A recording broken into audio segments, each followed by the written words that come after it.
Nós vamos hoje, né, a nossa terceira aula de clínica cirúrgica. Nós vamos falar um pouco sobre, né, as técnicas básicas que a gente vai relembrar um pouco. Sobre a higienização das mãos, né? Na realidade, a higienização das mãos é um aspecto importante, tá? Para diminuir o que? A propagação de micro-organismos patogênicos, para evitar o que? As infecções cruzadas.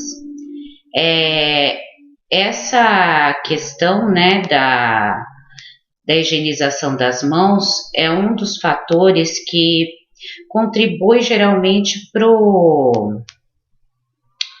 para as infecções hospitalares.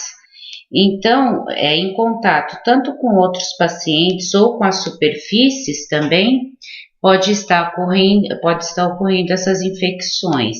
Pode ser o quê? Direto ou indireto também, né? Que seria em contato com a pele ou em contato com superfícies ou objetos contaminados. Aí, nós vamos ter aqui, né, quando a gente fala que a gente diminui a carga microbiana, nós temos o quê? Duas formas. Uma que é a microbiota transitória, tá? Que ela vai o quê?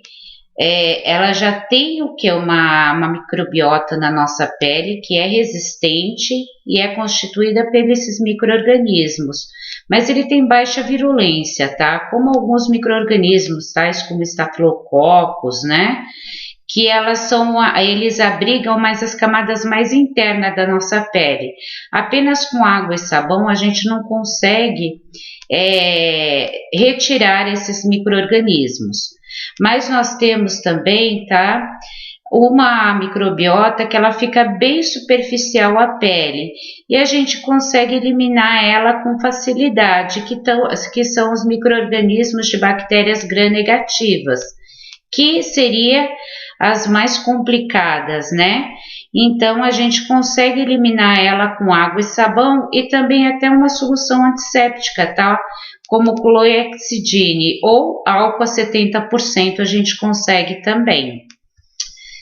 Então, o que é a finalidade da higienização das mãos? Primeiramente, remover toda a sujidade, suor, oleosidade, né, os pelos, as células escamativas mortas da nossa pele, interromper aquelas infecções que eu falei, né, vinculadas ao contato, principalmente da mão, nossa mão, né, ao mesmo tempo a gente está tocando em tudo, então ela leva uma grande carga de micro-organismos.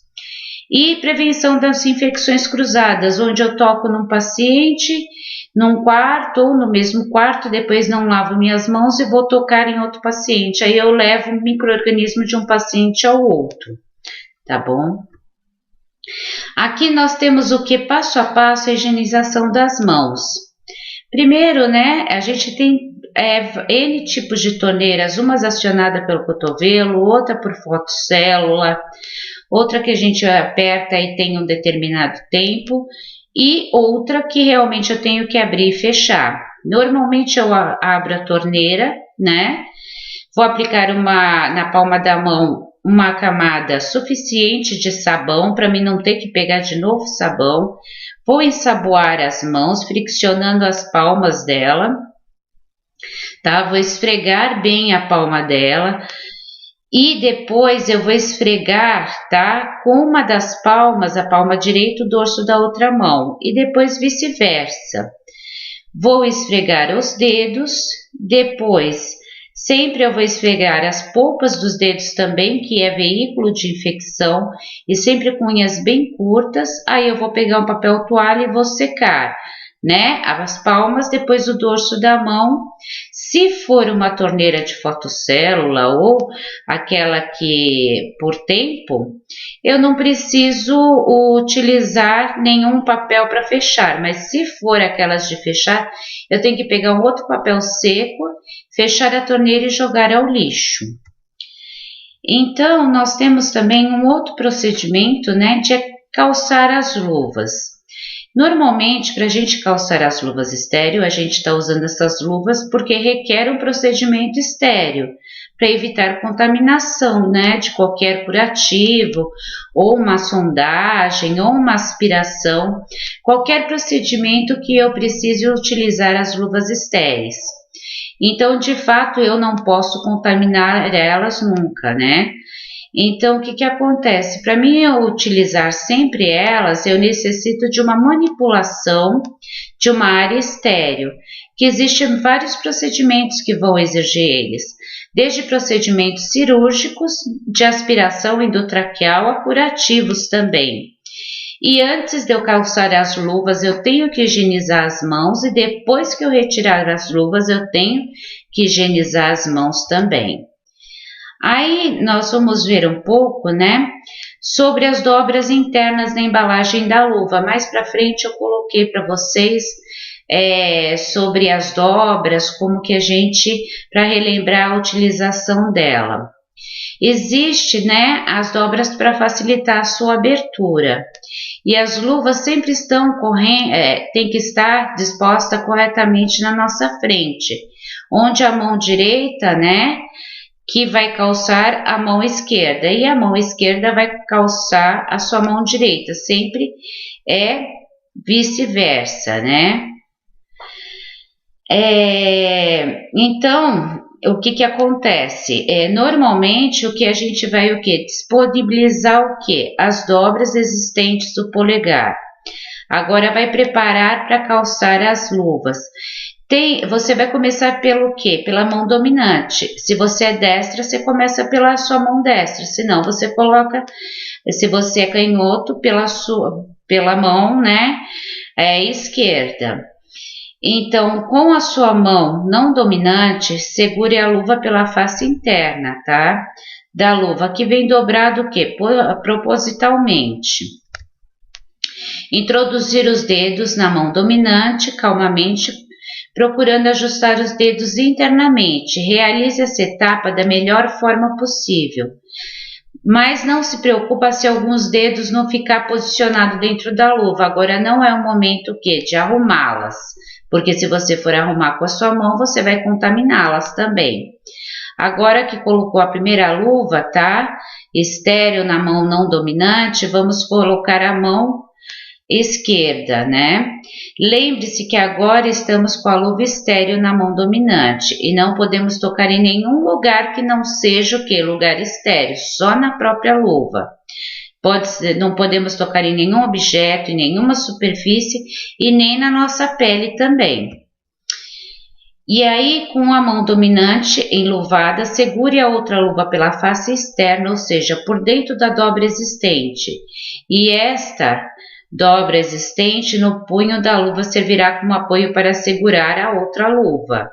E após essa luva, introduza até sua mão, que entre completamente na luva, sempre segurando pela face interna.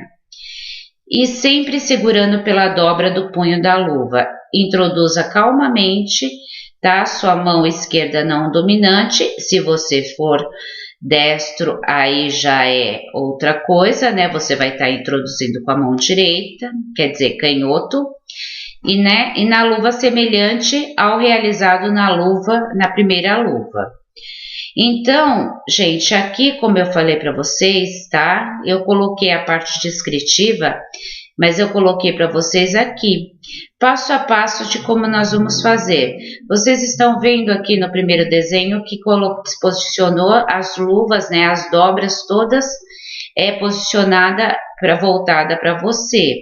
Depois, né, que colocou a luva, tudo pegou a luva, né, ali por dentro dela, né, que aquela parte de dentro, na realidade, você pode pegar com a primeira mão ali e introduzir essa luva e vai puxar ela. Às vezes a luva fica o quê? Com os dedos, principalmente quem não tem muita habilidade, um junto com o outro, nesse não é o momento de você arrumá-la.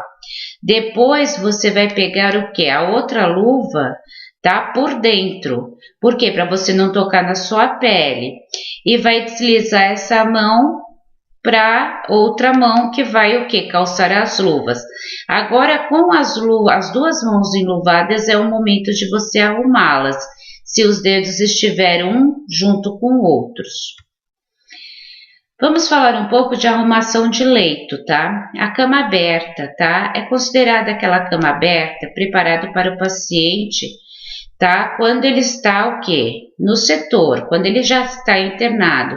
Por exemplo, esse paciente foi tomar um banho no chuveiro, tá? De aspersão, e aí eu já vou arrumar aquela cama e deixar aquela cama o quê?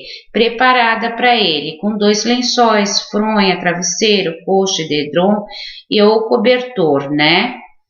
Então, esta daqui é a cama aberta, tá? É uma cama limpa, que normalmente eu já procedi a arrumação dela. Vocês podem observar que ela tem uma dobra, isso significa que tem paciente naquele leito. A gente disponibiliza esses tipos de cama, gente, só para a gente chegar no quarto e já identificar, oh, aqui tem um paciente, não, aqui está fechada, vai receber um paciente, ou aqui tem um paciente que vai ser operado e vai voltar do centro cirúrgico, é para a gente só olhar e identificar, tá bom? Aí nós temos o que? A cama fechada, né? Essa cama fechada normalmente, essa cama já foi limpa, já foi feita desinfecção, já foi feito a terminal nela ou a concorrente que seja, né? É uma cama que um paciente, ele vai ser admitido, ou seja,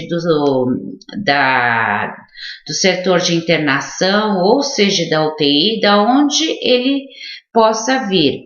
Não existe ainda paciente para cama fechada, ele vai ainda ocupar essa cama, não está ocupada, tá bom?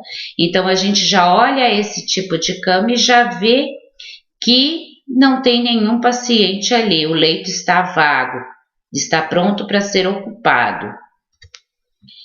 E a cama de operado é quando o paciente normalmente ele foi para o centro cirúrgico, ele fez a cirurgia e está aguardando o retorno para ele voltar da cirurgia. E normalmente a gente vai precisar o quê?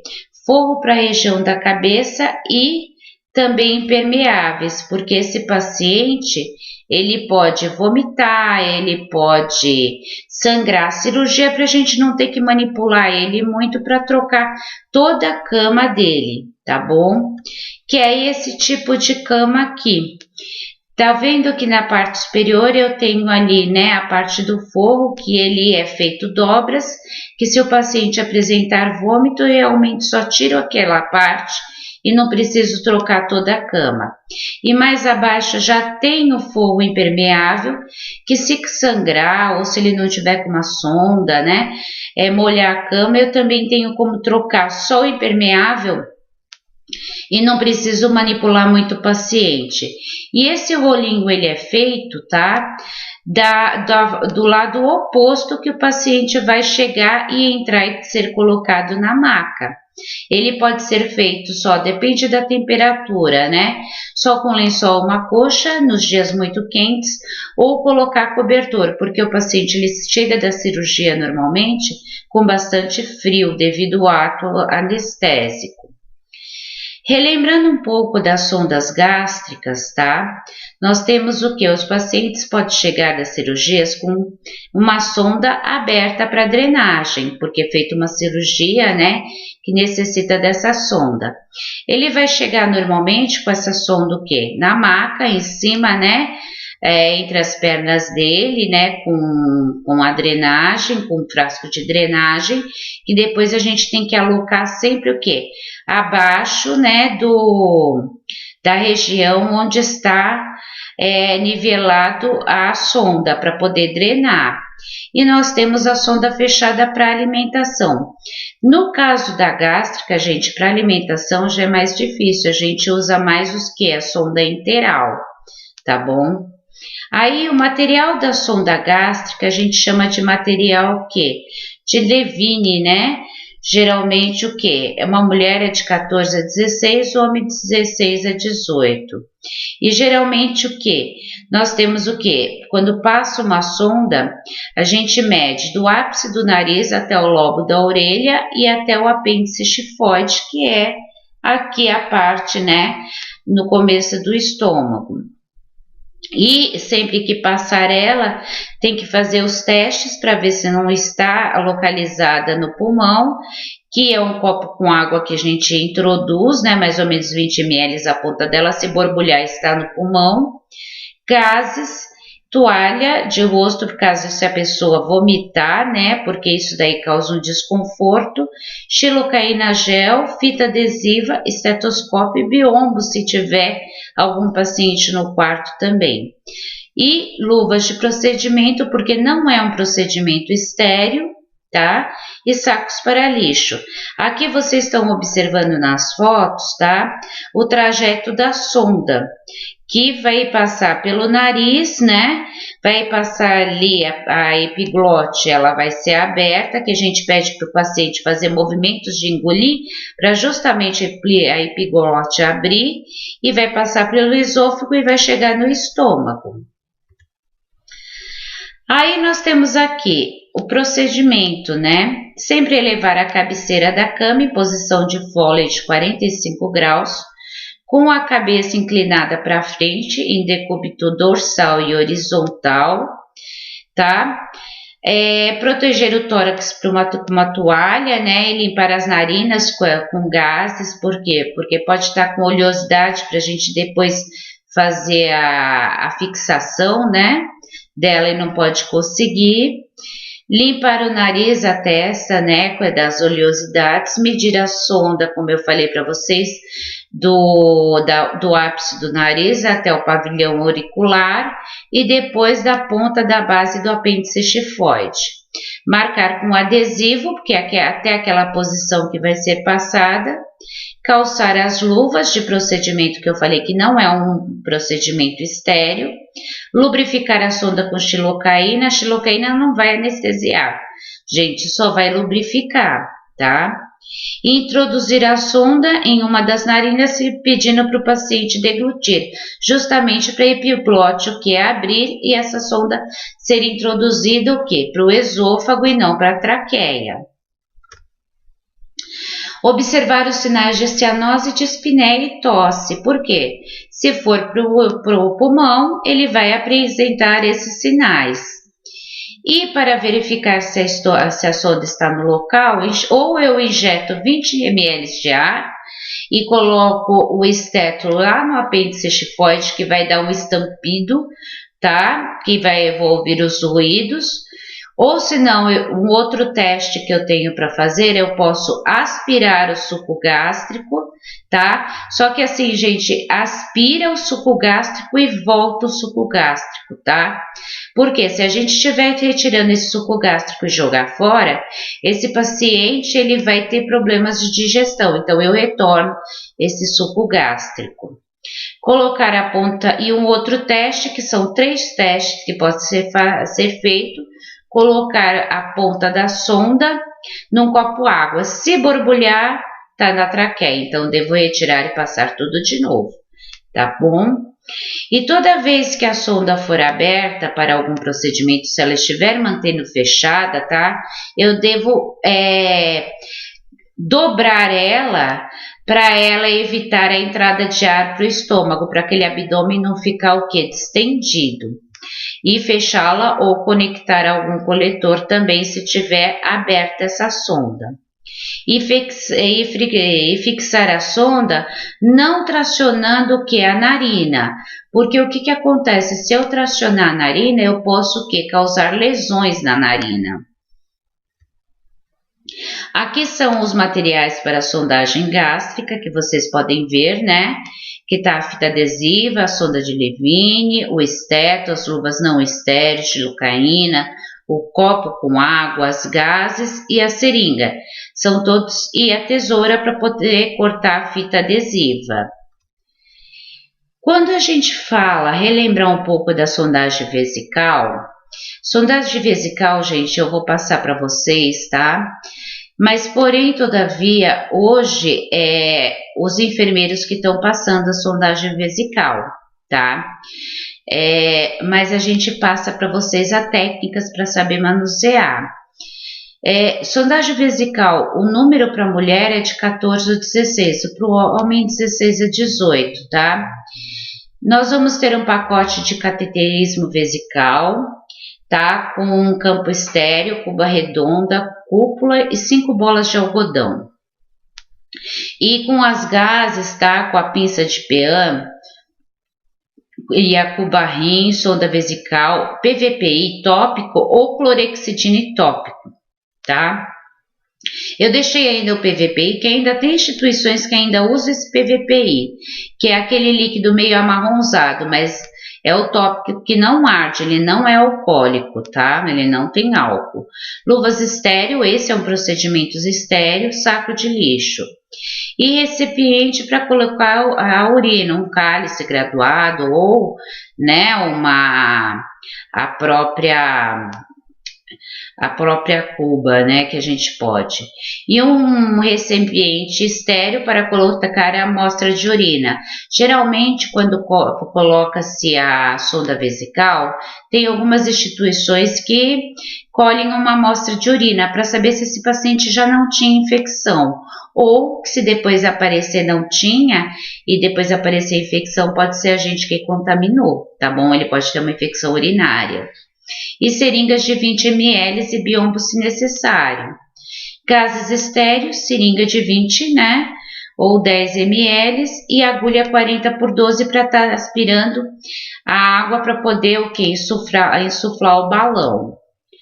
Aqui eu coloquei para vocês, tá? Os tipos de sonda também que vocês podem encontrar. Tem várias numerações. Vocês vão observar que aqui, ó, fica o quê? As numerações das sondas, tá bom? Vocês estão vendo aqui 12, 16, 22, são as numerações. Esse local aqui é onde a gente insufla o balão com água, e esse local é onde a gente coloca o coletor de urina. Essa é uma sonda vesical, tá? De 2 vias que a gente chama, que precisa o quê? Colocar o quê? O coletor fechado aqui nesta via, tá bom? O procedimento sempre, gente, é orientar o paciente sobre o procedimento. Qualquer procedimento, você vai tocar no paciente, você tem que orientar ele e falar o que você vai fazer, tá bom? Na mulher a gente coloca o quê? Ela em posição ginecológica e no homem com pernas estendidas, tá? Um biombo, foco de luz se necessário, porque assim, principalmente mulheres. Tem mulheres, principalmente as mais idosas, que fez às vezes na sua vida uma perineoplastia. E às vezes o médico não fez muito adequado aquela perineoplastia, tá? Que é uma plástica no períneo. Então, aí você não consegue definir muito certo aonde está a uretra, onde está o canal vaginal. Fica uma coisa meio que, né, disforme, mas são bem antigos isso daí. Agora são todas mais, né, você consegue definir adequadamente. Mas por isso do foco. Sempre higienização das mãos. Abrir o coletor e fixá-lo na cama, né? Mas não nas grades para não poder tracionar esse coletor. Colocar a ponta da conexão sobre o campo, né? Fixando com adesivo. E abrir o pacote de sondagem que a gente vai abrir. E sempre tá sobre o leito no sentido diagonal, colocando uma das pontas sobre a região glútea, para poder evitar que aquilo não vá contaminar na cama. Colocar o clorexidina ou PVPI na cuba sobre as bolas de algodão para poder fazer a antisepsia. Abrir toda a sonda, o resto dos materiais, gases, agulhas e seringas, e colocar a xilocaína nas gases para poder lubrificar também. Não vai ter efeito anestésico, só de lubrificação. Abrir a ampola de gases. Depois de todo o material aberto disponível, você vai calçar as luvas. Vai testar o cuff, que é o balão que vai inflar lá no interior da bexiga para poder o quê? Segurar essa sonda lá dentro. Cuidado para você não inflar esse balão na uretra, porque vai causar dano ao paciente. Você tem que seguir com essa sonda até a bexiga, tem que ter um retorno de urina, tá bom? Para você poder insuflar esse cuff. Aspirar 10 ml de água destilada, tá? Sem tocar na ampola, ou você já provavelmente vai ter alguém para poder te ajudar. Lubrificar 5 centímetros da sonda. O homem vai preparar uma seringa com 10 ml de xilocaína, porque o homem, como a uretra é mais longa, para lubrificar, a gente não vai só molhar a ponta da sonda na gases. A gente vai ter uma outra seringa que a gente vai introduzir xilocaína pela uretra. E conectar a sonda ao coletor, fazer antisepsia. Na mulher eu preciso de 2 gases entre a vulva e os grandes lábios, tá? Para fazer essa antisepsia e no meato urinário. E no homem, sempre afastar o prepúcio, expor a glande e fazer antisepsia também em movimentos sempre circulares. E injetar os 10 ml, como eu falei para vocês, de xilocaína no meato para poder deslizar a sonda, lubrificar. Trocar as luvas estéreis, introduzir a sonda até o retorno da urina, insuflar o cuff e observar esse retorno urinário, como que está o aspecto, volume, tá, dessa urina. Limpar o ambiente e deixar o ambiente confortável. Mas eu deixei para vocês também nos vídeos de apoio, gente, os vídeos passo a passo como fazer tanto a sondagem gástrica como a vesical. Aqui a gente está vendo sobre a parte literal da coisa, eu deixei os vídeos.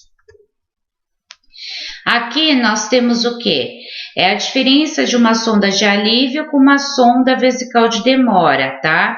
A sonda de alívio é de Nelaton, tá? O material dela é mais rígido, eu coloco aquela sonda, faço com que a bexiga esvazie e retiro ela, né? Já de Foley ela já é um material mais flexível e essa sonda ela vai ficar por mais tempo no paciente. A nível hospitalar, normalmente a gente troca ela se o paciente tiver muito tempo, de 15 em 15 dias, ou depende do protocolo da instituição, tá? Vocês estão observando que da de Foley, uma tem 2 vias e outra tem 3 vias. A de 2 vias, como eu expliquei, uma é para insuflar o balão e outra para colocar o coletor de urina. Na de 3 vias, geralmente é utilizada para fazer irrigação vesical. Quando o paciente, né, principalmente homens, que faz prostatectomia, que retira a próstata, aí eles sangram muito ali na região, a gente precisa ter o quê? Lavagem com soro fisiológico frio. Então a gente precisa de uma via para insuflar o balão, a outra via para colocar o coletor e a outra via, que é a terceira, para colocar o soro fisiológico para irrigação. Aqui dá para vocês observarem mais, tá? A de 2 vias, como eu tinha mostrado.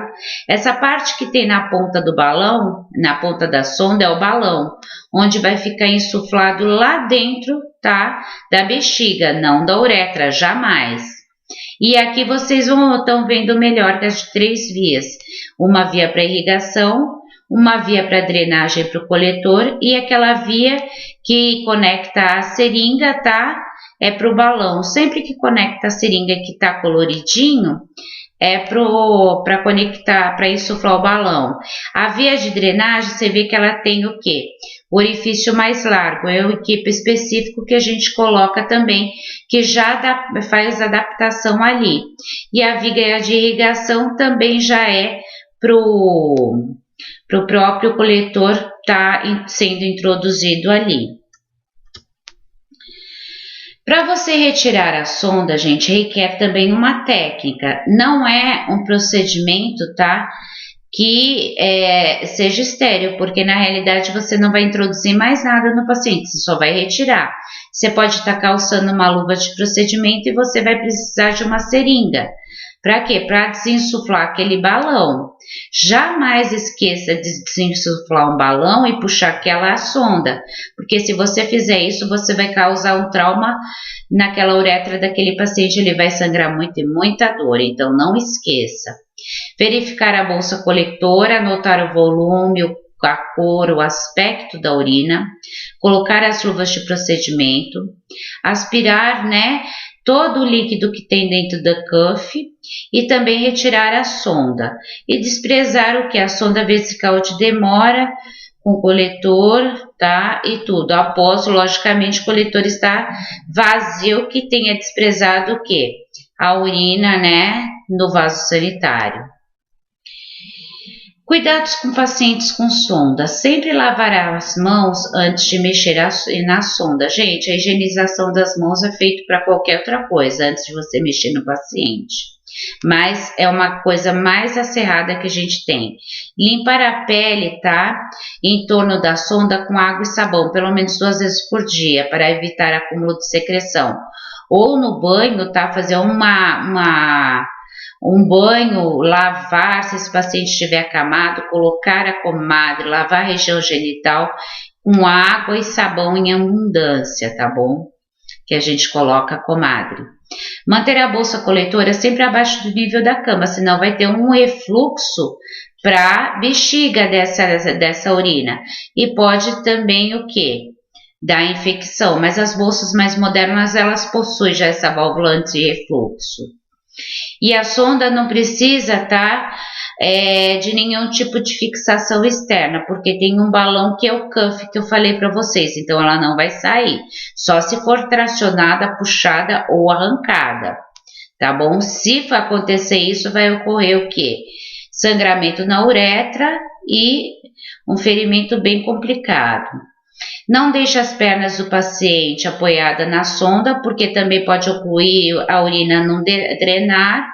E sempre que não houver urina na bolsa coletora, verifique se essa sonda não está obstruída. O paciente está 6 horas sem uma gota de urina, pode estar obstruída. Aí nós vamos o quê? Para aspiração traqueal, que tem o quê? O objetivo de manter as vias aéreas livres, pérvias, limpas, melhorando o que? A ventilação desse paciente. E essa técnica deverá seguir sempre as normas, de utilização asséptica para evitar o quê? A contaminação das vias aéreas do paciente. Se o paciente conter traqueostomia, a sequência de aspiração vai ser primeiro a traqueostomia, depois a narina e por último a boca. Gente, por incrível que pareça, a boca é o lugar mais contaminado, tá? Então a boca sempre é por último, para você estar fazendo essa aspiração. Primeiro, lavar as mãos, higienizar, explicar o procedimento, reunir o material, colocar máscara e óculos de proteção, já que vocês estão mexendo com secreção, verificar a respiração e batimentos do paciente, porque na simples aspiração pode estar modificando esses batimentos, tá? Observar se está em ventilação mecânica ou espontânea. Se ele estiver em ventilação mecânica, eles não vão estar com vocês lá na clínica cirúrgica, eles vão estar na UTI, tá bom? Utilizar a sonda compatível com a sonda endotraqueal, se tiver em ventilação, abrir e conectar a extensão de látex e ventilar 3 vezes consecutivo com o respirador mecânico, tá? Isso daí se ele tiver com o respirador. E colocar a luva e desconectar o respirador e aspirar. Mas isso eu coloquei, gente, na realidade, tá? Porque constava na apostila de vocês. Mas quando o paciente ele está na clínica cirúrgica, ele não vai estar com ventilação mecânica, ele só vai estar com ventilação mecânica numa UTI ou numa semi-intensiva. Mas numa UTI, você vai aspirar mais o quê? A traqueostomia, se tiver traqueostomizado, as narinas e as vias aéreas. Aí, introduzir a sonda com a mão, que estiver com a luva na face inspiratória, soltar o látex, né, que é a extensão, e fazer movimentos circulares, né, durante 5 segundos. Tem que ser rápido, senão o paciente começa a se sentir desconfortável e cair a queda de saturação de oxigênio também. E para evitar também, às vezes, as arritmias. Desligar o respirador ou nebulizador do paciente e desprezar o conteúdo da sonda também. Porque o que acontece? Muitas vezes os colegas vai lá, aspira o paciente, deixa todo o coletor cheio de secreção. Gente, é obrigação nossa. Acabei de aspirar o paciente, vou lá, limpo o coletor e deixo o coletor limpinho, tá bom? Jogo a sonda fora e com o invólucro da sonda eu protejo ali a própria extensão de látex que eu retirei, que por dentro está estéreo. Gente, sobre as sondagens também, sobre a aspiração de vias aéreas, também tem um vídeo mostrando, tá, toda a técnica para vocês lá nos vídeos de apoio. Nós vamos falar um pouco dos curativos, tá? Os curativos normalmente são cuidados dispensados numa área do corpo que sofreu normalmente, né, uma incisão, né, que quebrou aquela continuidade da pele.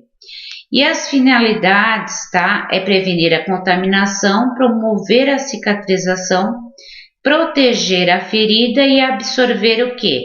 Secreção para facilitar a drenagem e alívio também da dor. Aqui nós vamos ver um curativo aberto. O que é um curativo aberto? Tem uma incisão cirúrgica, eu só limpo aquele curativo, muitas vezes o médico até fala, né? Manda lavar com água e sabão e deixa ele totalmente aberto, ele não tem nenhum curativo, nada, tá? E é normalmente esse curativo aberto. Nós temos o curativo oclusivo, que após a limpeza da ferida, nós vamos ocluí-lo, tá? Ou com gases, ou com um filme adesivo que existe no mercado, mas é colocado às vezes o filme adesivo, ou propriamente com gases e micropore. E pode ser também enfaixado com atadura, depende da localidade. O seco é que ele é fechado sem nenhum outro material. Eu fiz toda a limpeza dele, não tem pomada, não tem nada, não usei nada nas gases. E vocês podem observar o que uma das mãos do paciente tem uma parte mais lubrificada. Esse é o chamado filme, né? Que a gente coloca uma gases por cima e coloca esse filme por cima.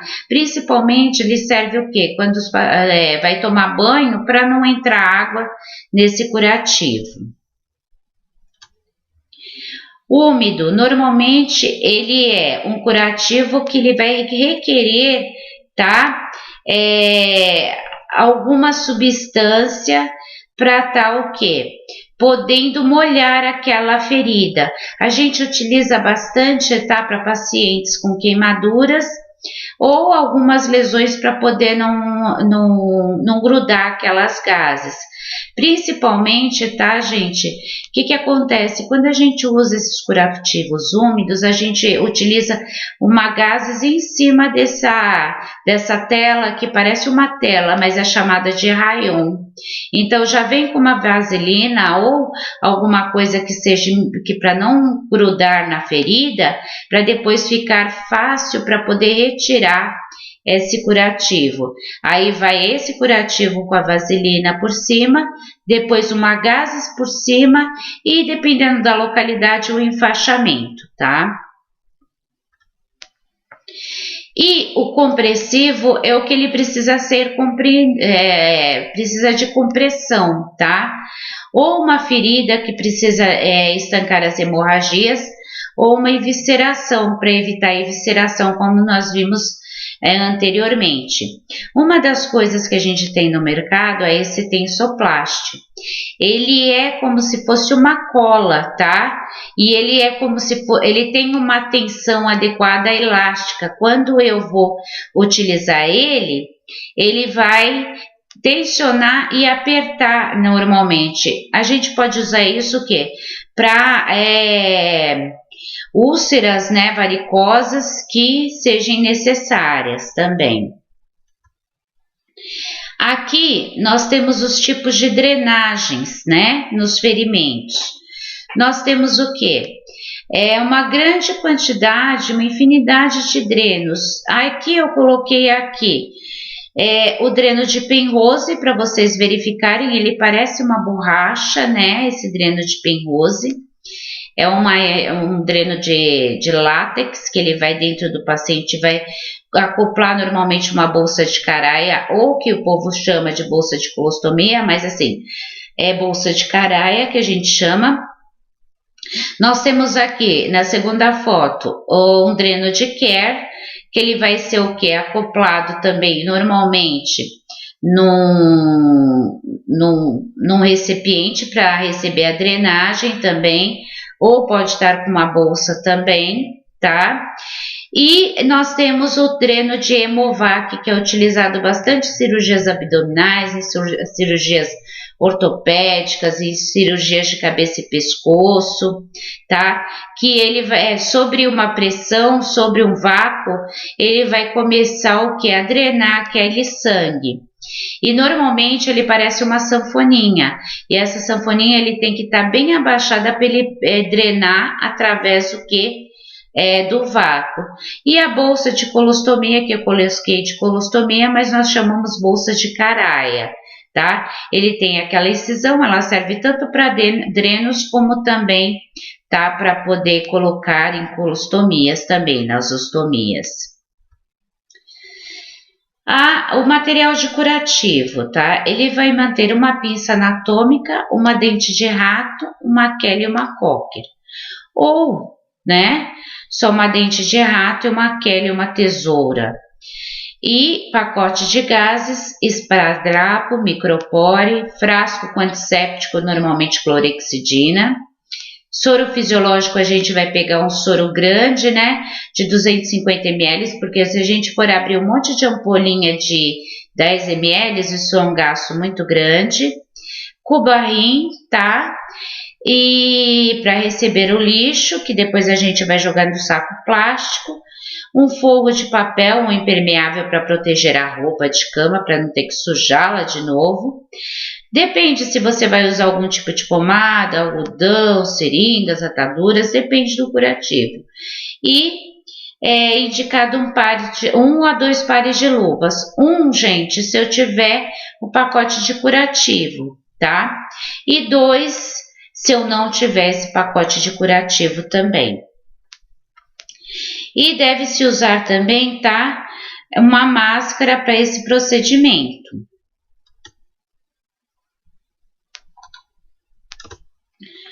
Aqui eu disponibilizei para vocês verem o que, né? As pinças. Essa daqui, ela é uma dente de rato. Por que ela parece dente de rato? Porque ela é chamada de dente de rato. A ponta dela parece com um dentinho de rato. Aqui eu tenho a anatômica e a tesoura. E eles vêm normalmente, quando não são descartável, o invólucro nesse papel, tá? Esse papel ele foi submetido por uma esterilização. Ele foi lavado, higienizado e foi esterilizado. E tá voltando pra gente.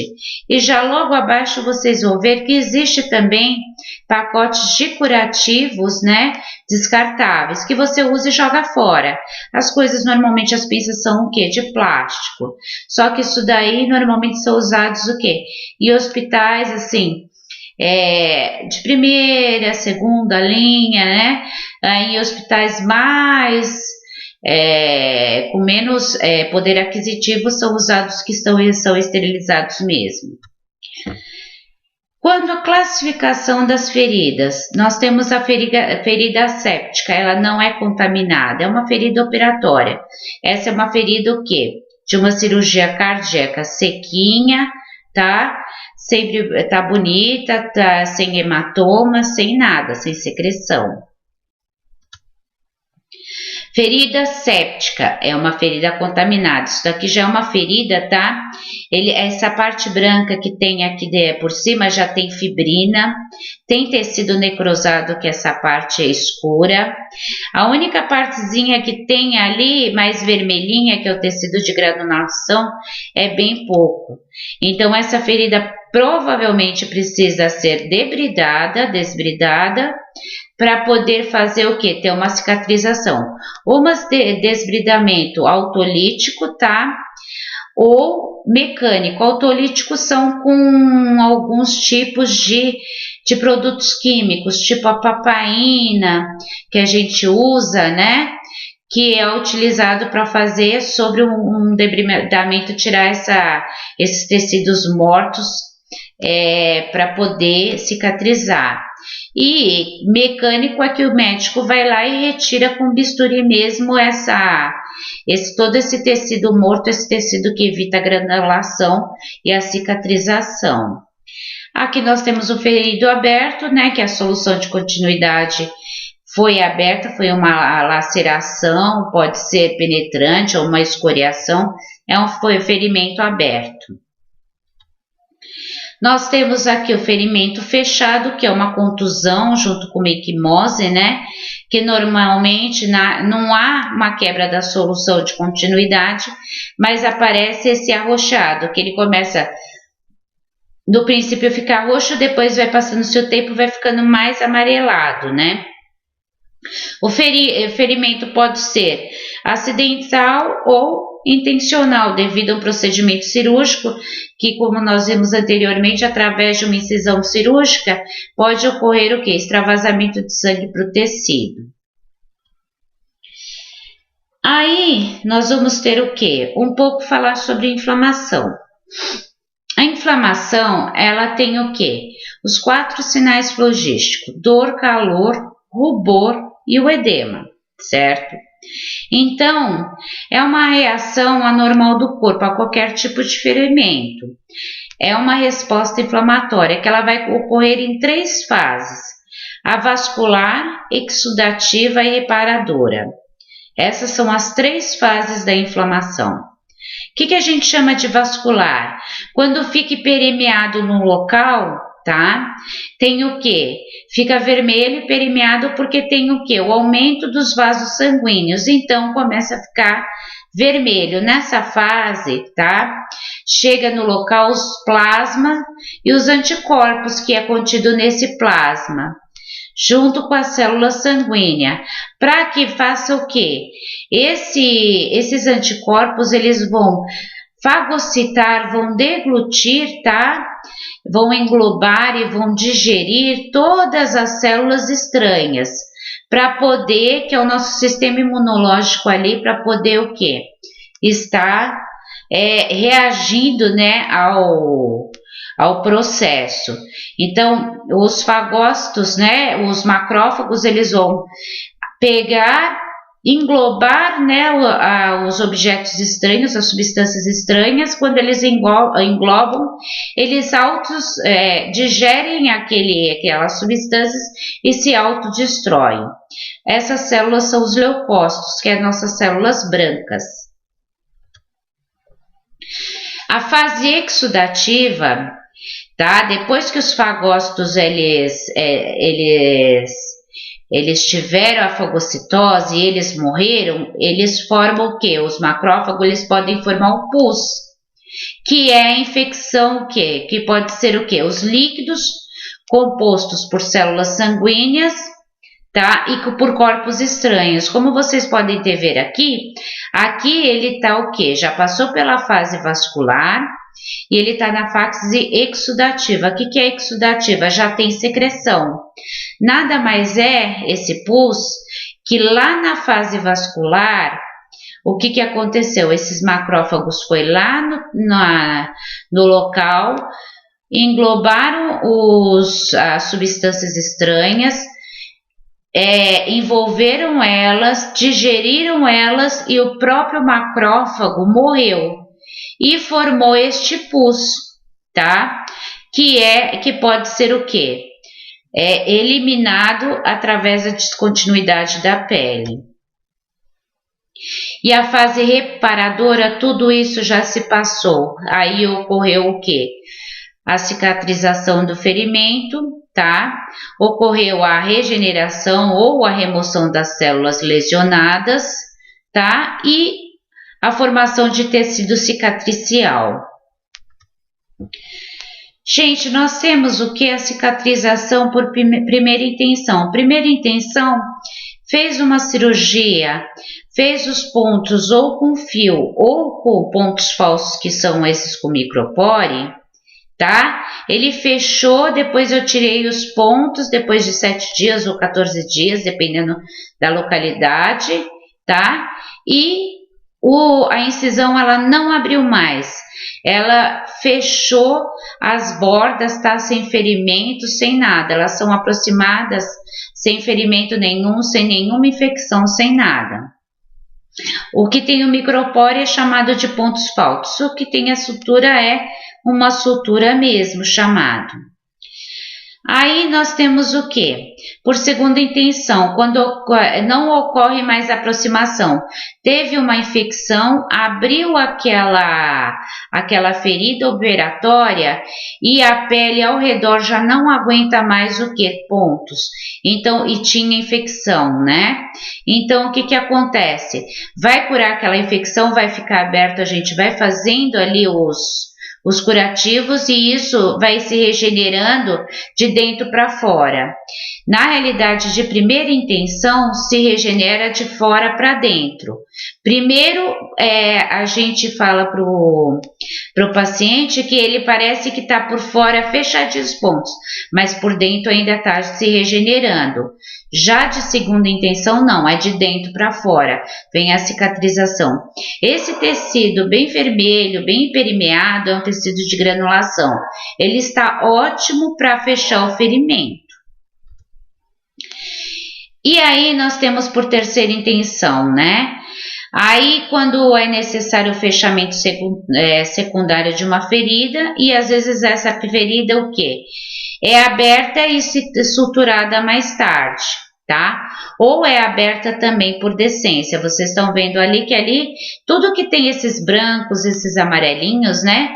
São o quê? Tecidos que não tem cicatrização legal. Ele tem que estar bem vermelhado. Os fatores que vão afetar a cicatrização normal é a idade, a nutrição também adequada, tem que ter uma nutrição bem completa, né, com bastante proteína, que ajuda também a cicatrização. O edema também, né, que pode estar afetando, inflamação, os hormônios pode estar afetando também, infecção, que pode afetar toda a cicatrização normal. E na cicatrização é comum a gente encontrar também, tá, algumas cicatrizações, hemorragias, infecções, também vai alterar essa cicatrização. E sempre para a gente auxiliar o paciente portador de uma ferida, ou enfermeiro, a gente deve estar sempre a par da causa do paciente, o tipo da ferida, como ocorreu, a natureza dela, tá? Como ela foi, aconteceu o local daquela ferida, o que aconteceu naquela ferida. Os procedimentos é lavar as mãos, preparar todo o material, tá? Solicitar ou auxiliar o paciente a posicionar-se adequado, expor a área tratada, colocar com o barrinho similar próximo ao curativo, tá? O local do curativo, abrir o pacote de curativo, abrir as pinças, como eu já falei, dobrar as gases, tá? Pegar com a pinça dente de rato, como mostrei anteriormente.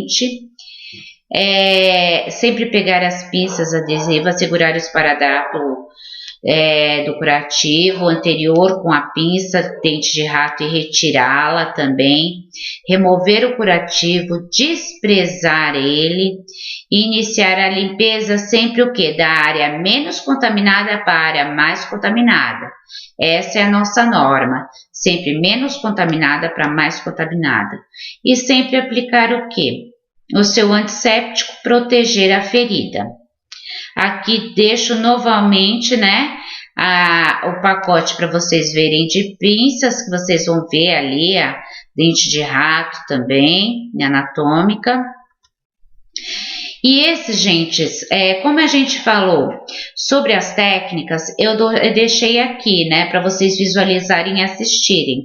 A higienização correta das mãos, o vídeo, a colocação de luva cirúrgica, a arrumação de leitos, como fazer uma fixação de sonda gástrico-enteral, qual é o método de fazer, uma sonda nasogástrica, como passar uma vesical, um cateterismo de vesical de alívio masculino, vesical feminino, aspiração de vias aéreas, a cobertura de curativos, os tipos de curativos.